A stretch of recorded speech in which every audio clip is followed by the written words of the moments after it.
جس نے میری رضا پوچھے بغیر ہی مجھے اس آدمی کے ساتھ باندھ دیا تھا۔ اس آدمی نے مجھے وہیں سے اٹھایا اور گاڑی میں ڈال دیا۔ میں بے بس بے جان چیز کی طرح اس کی گاڑی میں بیٹھی اپنے آنے والے مستقبل کے بارے میں سوچ رہی تھی۔ رو رو کر میرا برا حال تھا۔ گاڑی کیا تھی، ایک کٹھارا سی گاڑی تھی۔ میں 16 سال کی عمر میں بے سر و سامانی میں ایک جوڑے میں بہا کر اپنے ابا کے گھر سے ذلیل و رسوا ہو کر نکلی اور اس آدمی کے ساتھ آ گئی جس کو نہ میں نے پہلے کبھی دیکھا تھا، نہ میں اس کے بارے میں جانتی تھی، اور دیکھ کر بھی وہ مجھے اچھا نہیں لگا تھا۔ لگتا بھی کیسے اس کی عمر جو 40 سال تھی۔ وہ مجھے اپنے گھر میں لے آیا۔ یہ ایک پرانی سی بستی تھی۔ یہاں داخل ہوتے ہی بدبو کے جھونکے میرے نتنوں سے ٹکرائے تو مجھے زندگی کی کڑواہٹ کا احساس ہوا۔ جب اس نے کمرے کا دروازہ کھولا تو عجیب سی بدبو تھی جو میرے حواسوں پر سوار ہو گئی۔ کمرے میں ایک پرانی سی چارپائی بچھی تھی، اس پر گندی میلی چادر اور نہ جانے کب کا پرانا سا تکیا۔ اس نے مجھے چارپائی پر دھکیلتے ہوئے کہا، یہاں بیٹھ جا، اب سے یہی تیرا کمرہ ہے، یہی تیرا گھر ہے۔ میرا قصور کیا ہے اتنا بتا دو۔ میں چلا کر بولی، تیرا قصور یہ ہے کہ تیرے باپ نے مجھ سے جوا کھیلنے کے لیے 5 لاکھ روپے لیے تھے اور کہا تھا کہ وہ مجھے ڈبل کر کے دے گا۔ ڈبل تو اس سے ہوا نہیں۔ میں نے کہا اپنی بیٹی ہی دے دو، سو اس نے مجھے تمہیں تحفے میں دیا ہے۔ کیا میں کوئی بکنے والی چیز ہوں؟ میں دل میں سوچنے لگی۔ ابا کو بد دعائیں دینے لگی کہ ایسا آج تک کسی باپ نے اپنی بیٹی کے ساتھ نہیں کیا ہوگا جو میرے باپ نے میرے ساتھ کیا تھا۔ میرا دل خون کے آنسو رونے لگا، لیکن اس شخص کو میری کوئی پرواہ نہیں تھی۔ وہ تھوڑی دیر کے لیے باہر چلا گیا۔ جب واپس کمرے میں آیا تو اس کے تیور اس سے بھی زیادہ بھیانک تھے۔ مجھ سے کہنے لگا کہ آئندہ میرے سامنے بدتمیزی کرنے کی ضرورت نہیں ہے۔ پاس پڑوس کی عورتیں ہیں، ان سے سلام دعا کر لینا، وہی تمہارے اچھے برے وقتوں میں کام آئیں گی۔ تمہارے پاس 5 لاکھ آیا کہاں سے جو تم نے میرے ابا کو دیا؟ تم تو خود کنگلے ہو۔ میری بات سنتے ہی زوردار تھپڑ جڑ دیا اور بولا، تجھے میں نے اپنی اوقات کے مطابق اس بستی میں رکھا ہے۔ میری ایک اور بھی بیوی ہے جو بہت خوبصورت ہے، پر وہ یہاں نہیں رہتی، بڑے بنگلے میں رہتی ہے۔ اس آدمی کی بات سن کر میرا دل خون کے آنسو رونے لگا۔ تو کیا اس نے مجھے صرف یہاں عیاشی کے لیے رکھا ہے؟ میں سوچ سوچ کر پاگل ہونے لگی۔ پہلے سوچ رہی تھی کہ شاید مجھ سے شادی کیے میرے ساتھ رہے گا، پر اب تو وہ بھی نہیں تھا۔ اب تو لگتا تھا جیسے میں نصیبوں جلی ہوں، پیدا ہی ذلیل و رسوا ہونے کے لیے ہوئی ہوں۔ وہ مجھے چھوڑ کر چلا گیا تھا۔ اس نے مجھے اپنی ضرورت کے لیے رکھا ہوا تھا۔ اگلی صبح دروازے پر دستک ہوئی۔ میں نے دروازہ کھولا تو سامنے ایک بوڑھی عورت کھڑی تھی۔ اس نے کالی چادر اوڑھی ہوئی تھی، آنکھوں کے نیچے گہرے حلقے تھے۔ مجھے دیکھ کر بولی، ہائے بربادی، اس بستی میں کیا ایک اور شادی ہو گئی؟ ویسے تو ملک یہاں پر کم ہی آتا ہے، مجھے لگتا ہے اس نے تمہیں اپنی عیاشی کے لیے رکھا ہے لڑکی۔ وہ عورت یہ کہتی ہوئی اندر آ گئی۔ میں جانتی تھی اب یہ مجھ سے آنے کے لیے آئی ہوگی، لیکن ہمدردی کر کے کرنا بھی کیا تھا؟ میرا نصیب جو لکھا جا چکا تھا وہ بدلنا تھوڑی نہ تھا۔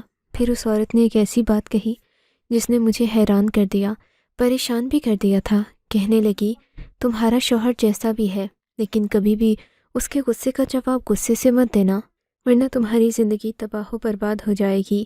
اور تم جانتی ہو تم خوش قسمت ہو کہ تمہیں وہ نکاح کر کے لایا ہے، ورنہ یہاں تو… یہ کہہ کر وہ عورت خاموش ہو گئی تھی، جبکہ میں سوچنے لگی آخر اس عورت کو مجھ سے ہمدردی ہی کیا ہے۔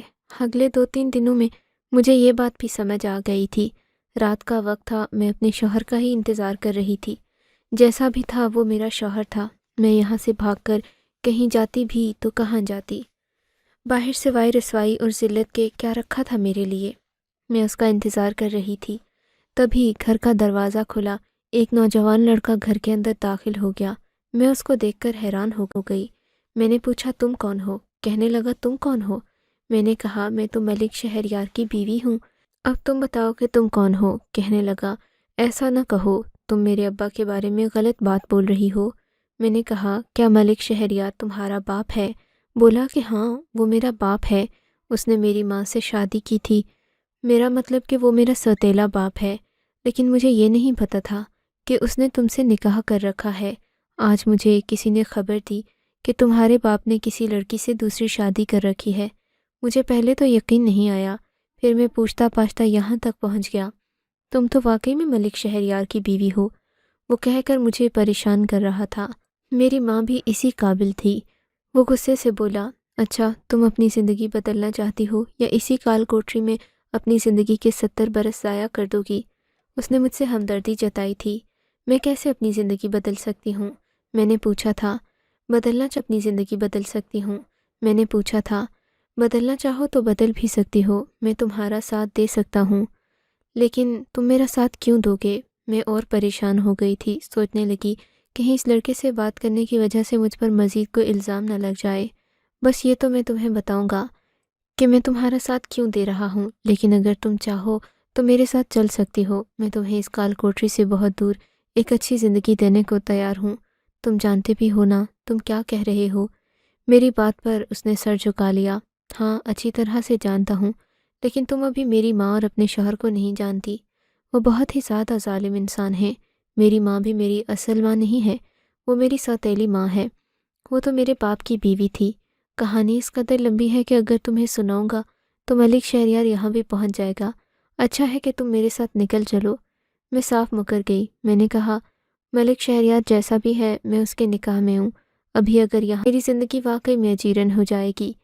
وہ میرا شوہر ہے، میں اس کے نکاح میں ہوں۔ جب تک وہ مجھے طلاق نہیں دے دیتا میں اس کی امانت ہوں۔ میری بات سن کر وہ حیران ہو گیا، کہنے لگا، تم اس گھٹیا انسان کے بارے میں اتنے اچھے خیالات رکھتی ہو۔ اب تمہاری مرضی ہے، لیکن تم دیکھ لینا میرے جانے کے بعد تمہارے ساتھ کیا ہوتا ہے۔ اس کے باوجود بھی اگر تمہارا دل نہیں بدلا تو ٹھیک ہے، لیکن اگر کبھی فیصلہ کرنے کا دل چاہے تو یہ پرچی رکھ لو، اس پر میرا نمبر لکھا ہے۔ مجھے جب بھی فون کرو گی میں تمہارا منتظر رہوں گا۔ یہ کہہ کر وہ تو وہاں سے چلا گیا، لیکن دوسرے دروازے سے جھانکتی آنکھوں نے میرے گھر پر آتے اس لڑکے کو دیکھ لیا تھا۔ بس پھر کیا تھا، میرے شوہر تک تو خبر پہنچنا ہی تھی۔ رات کے 10 بجے وہ میرے گھر آیا تھا۔ گھر کیا تھا، کال کوٹری تھی۔ گھر آتے ہی مجھ سے پوچھ تاچھ کرنے لگا، بولا کہ سچ سچ بتاؤ یہاں کون آیا تھا؟ میں نے کہا، آنا کسی نے نہیں تھا، بس ایک لڑکا آیا تھا، کہہ رہا تھا مجھ سے چادریں لے لو۔ میری بات سن کر اس نے مجھے بالوں سے پکڑ لیا، گھسیٹتے ہوئے باہر لے آیا اور بولا، سچ سچ بتاؤ یہاں کون آیا تھا، ورنہ میں تمہیں طلاق دے دوں گا۔ یہ سن کر میرے دل میں عجیب سا احساس ہوا۔ دل تو چاہا کہ وہ مجھے طلاق دے دے، میں اسے مزید اشتعال دلانا چاہتی تھی۔ میں نے کہا، تمہارا بیٹا آیا تھا مجھ سے ملنے، کہہ رہا تھا کہ میں تم سے طلاق لے لوں۔ میری بات سن کر اس کا غصہ 2 گنا ہو گیا۔ جھوٹ بولتی ہو میرے ساتھ، بے غیرت عورت، میرا تو آج تک کوئی بیٹا ہے ہی نہیں، 3 بیٹیاں ہیں، اسی لیے تو تجھ سے شادی کی ہے تاکہ میرا بیٹا پیدا ہو۔ تجھے تو شرم آنی چاہیے ایسی باتیں کرتے ہوئے بھی۔ وہ مجھے گھسیٹتا ہوا اندر لے گیا۔ میں نے اسے مزید اشتعال دلایا۔ میں نے کہا، اگر مرد ہو تو مجھے طلاق دے کر فارغ کر دو، مجھ جیسی بے غیرت عورت کو گھر میں بسانا ہی کیوں چاہتے ہو تم؟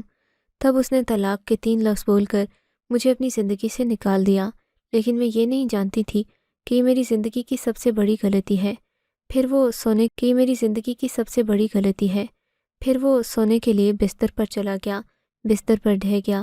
اس کے انداز سے لگ رہا تھا جیسے کہ اس نے شراب کا نشہ کر رکھا ہے، کیونکہ وہ بہت زیادہ تھکا ہوا بھی تھا، غصے میں بھی تھا، جنون اس کے سر پر چڑھ کر بول رہا تھا۔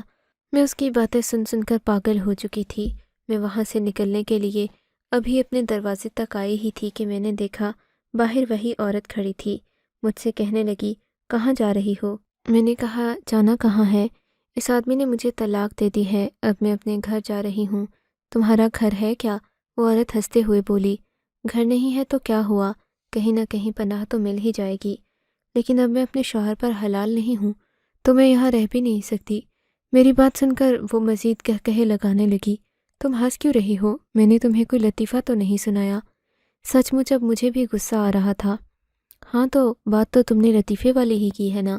تم یہاں سے گھسیٹتے ہوئے اندر لے جانے لگی۔ میں رونے لگی، چیخنے لگی اور اس کو گالیاں دینے لگی۔ میں نے کہا، تم ہوتی کون ہو مجھ پر حکم چلانے والی؟